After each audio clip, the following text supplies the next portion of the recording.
2019లో ఏకంగా 51% ఓట్లు, 151 సీట్లు సాధించినటువంటి వైఎస్ఆర్ కాంగ్రెస్ పార్టీ. ఆ తర్వాత పంచాయతీల్లో 80%, మున్సిపాలిటీల్లో 100కి 100%, అదే కార్పొరేషన్స్లో, అలాగే జిల్లా పరిషత్తులు 100కి 100%, మండల పరిషత్తులు అట్లాగే మున్సిపాలిటీల్లో దాదాపుగా 80-90% గెలుచుకుంది.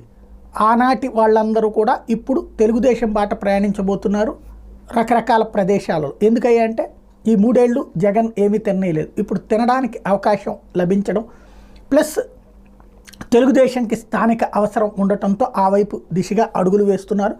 ఇప్పటిదాకా ఒక చిత్తూరు చూసాం, అట్లాగే వైజాగ్ చూసాం, ఇట్లాగే పొంగనూరు చూసాం, ఏదైతే కౌన్సిలర్లో కార్పొరేటర్లో పార్టీలు మాట. ఇప్పుడు ఎంపీటీసీలు జెడ్పీటీసీలు యువతలకి చేర్చే పని బైరెడ్డి ప్రారంభించారు. మిడుతూరు పగిడ్యాల్లో వైఎస్ఆర్సీపీకి చెందిన ఎంపీటీసీ సర్పంచులకి, నందికొట్కూరు మున్సిపల్ చైర్మన్ సుధాకర్ రెడ్డి కౌన్సిలర్లకి టీడీపీ కండువా కప్పి